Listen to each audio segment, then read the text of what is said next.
रास में भगवान शंकर आए। अगर थोड़ा भी शास्त्र को पढ़े हो तो पढ़ के देख लेना। गोपी रूप धारण किया, रास में प्रवेश पाया। श्री कृष्ण चरण वंदना, किशोरी जी की चरण वंदना, और फिर गोपी रूप धारण करके रास में प्रवेश। अच्छा, कोई भी ये कैसे नकार सकता है कि भगवान शंकर की जटाओं में गंगा जी हैं?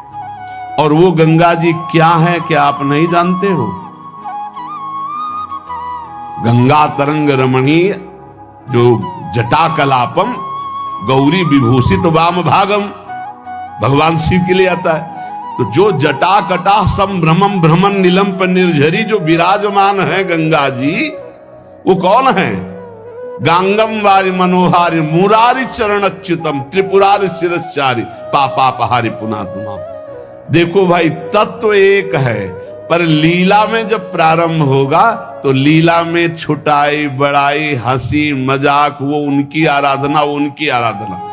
तत्व एक है। अभी आप यहां सुन रहे हो कि जब श्री कृष्ण शिव रूप धारण करते हैं तो राधा किशोरी दुर्गा रूप धारण करती है। यही है, कोई और थोड़ी है। पर जब लीला की बात आती तो वही भगवान शंकर गोपी रूप, आज भी भगवान गोपेश्वर का श्रृंगार होता है गोपी रूप में। शाम टाइम जल नहीं चढ़ता, नथुनी बाला और सब चुनरी धारण करके भगवान शिव गोपीश्वर के रूप में विराजते हैं। भगवान शंकर गंगा जी को नेत्रों से भी रोक सकते थे, लेकिन जटाओं में धारण किया कि श्री कृष्ण का चरणामृत है, वामन भगवान का चरणामृत है। वामन के रूप में श्री कृष्ण ही है। प्राणाधिक प्रियतमा सर्वाभ्याः सुंदरी परा सर्वयुक्ता च सौभाग्य भाग्नि गौरवान्विता। हमारी जो श्री किशोरी जो हैं, एक यहां बात ध्यान रखनी है कि एक प्रश्न और आता है सभा में, जब चर्चा होती है तो उसको सुनकर के लोगों के अंदर प्रश्न आता है कि शिव पुराण में लिखा है कि भगवान शंकर सर्वश्रेष्ठ है, देवी पुराण में लिखा है कि इन्हीं से सबकी उत्पत्ति है। आप गणेश महिमा को देखो तो यम ब्रह्म स्वम ब्रह्म, सब कुछ जिस पुराण को देखो उसी से सृष्टि हुई है। इसका मतलब क्या है? गलत है क्या? जब तुम शिव पुराण पढ़ोगे तो शिव तत्व से ही सबकी उत्पत्ति है, सब कुछ शिव तत्व है। पढ़े हैं, जैसे आप कहा भगवान शंकर ने चिद चिद लक्षणम सर्वम राधा कृष्णमयम जगत, ऐसे कहा गया है हे भगवती हे भगवान, आपसे ही सृष्टि प्रकट है शिव पुराण में। क्योंकि जितनी माताएं वो सब भगवती हैं और जितने पुरुष हैं वो सब हे भगवान शिव, आपका ही स्वरूप है। चराचर जगत शिव और पार्वती में है। भगवान का ऐसा लिंग प्रकट हुआ शिव जी का कि 100 कल्प तक ब्रह्मा जी उतरते चढ़ते रहे, पार न पाया। फिर भगवान विष्णु उसमें पढ़ना शिव पुराण में, हम तो पढ़ करके बात कर रहे हैं, आर पार नहीं पाया। भगवान शिव से ही नारायण का प्रादुर्भाव होता है, भगवान का प्रादुर्भाव होता है, भगवान शिव से ही ब्रह्मा का प्रादुर्भाव होता है। जब देवी भागवत पढ़ो तो सब कुछ देवी जी से प्रकट हुआ। तो क्या झूठा है क्या? पुराण कोई झूठे हैं क्या? तो अगर उनसे प्रकट हुआ तो इनसे कैसे? भागवत पढ़ करके देखो तो श्री हरि से, नाभि कमल से ब्रह्मा, ब्रह्मा की भ्रकुट से शंकर, रुद्र का अवतार। उधर पढ़ करके देखो तो उन भगवान शिव से ब्रह्मा और श्री हरि प्रकट होते हैं। देवी भागवत पढ़ करके देखो तो देवी शक्ति। ये है क्या? तत्व। तत्व एक है, वही परमात्मा है। वही जब शिव पुराण पढ़ोगे तो सब कुछ शिव की, जब भागवत पुराण पढ़ोगे तो सब कुछ श्री हरि का, और जब देवी भागवत पढ़ोगे तो सब कुछ वही देवी प्रपन्नार्थ हरे प्रसीद प्रसीद मातर जगतो खिलस्य प्रसीद विश्वेश्वरी पाहे विश्वम त्वमीश्वरी देवी चराचरस्य। हे देवी, तुम ही चराचर में व्याप्त हो, तुम ईश्वरी हो, तुम सर्वशक्तिमान हो, तुमसे बढ़कर कोई नहीं। क्या समझते हो? जो जहां है वही परम तत्व है और वो वही सब कुछ है। इधर से हम देखेंगे तो कृष्णाकार, उधर से देखोगे तो शिवाकार, उधर से देखोगे तो दुर्गा में, उधर से देखोगे काली में। जो बोलो वही परम तत्व है। पर जब हम लीला का गायन करते हैं तो लीला में विभाग हो जाता है। वही एक परमात्मा, वेद कहता है एकोहम बहुश्यामा, मैं एक बहुत रूपों में हो जाऊं।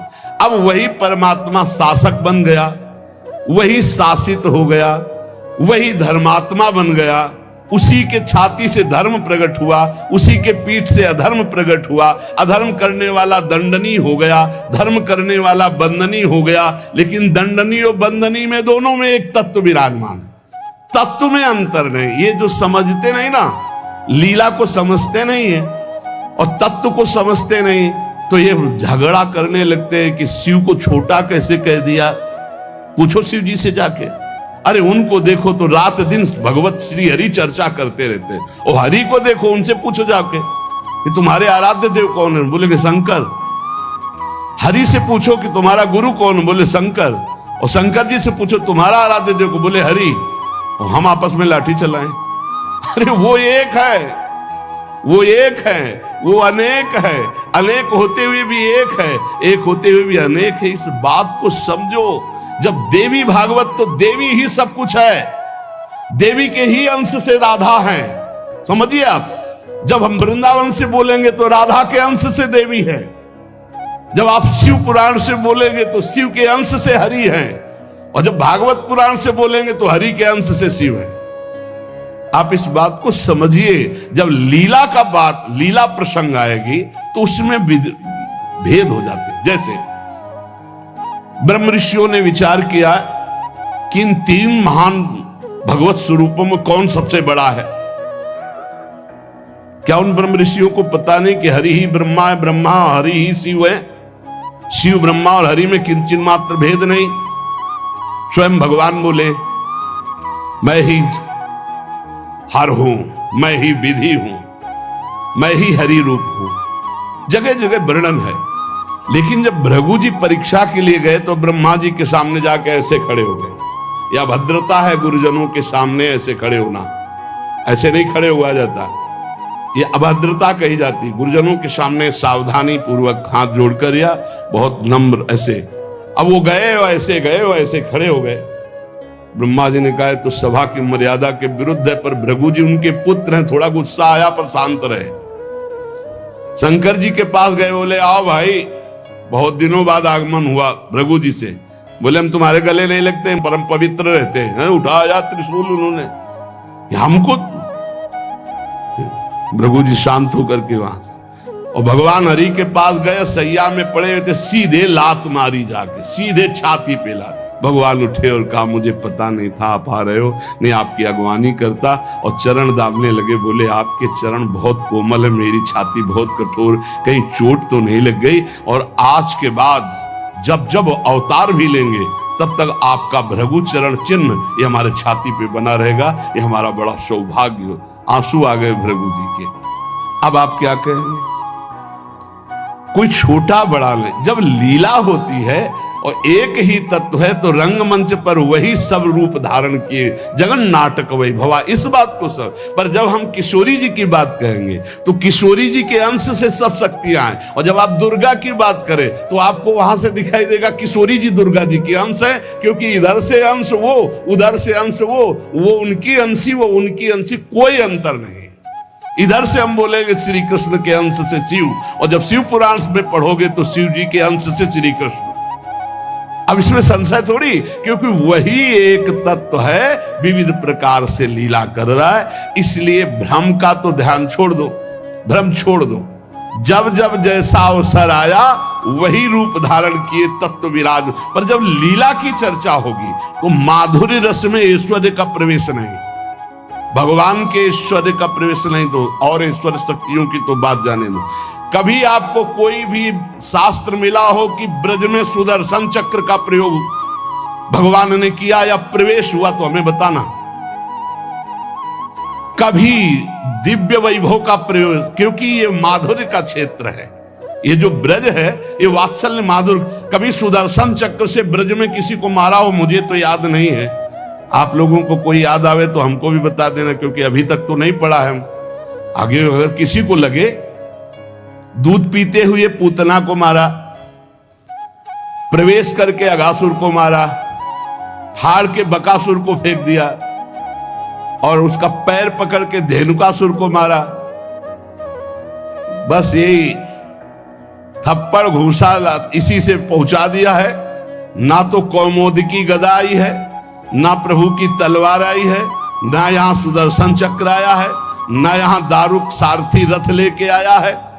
ये ऐश्वर्य नहीं, ये प्रेम देश है। ऐश्वर्य का प्रवेश नहीं है यहाँ।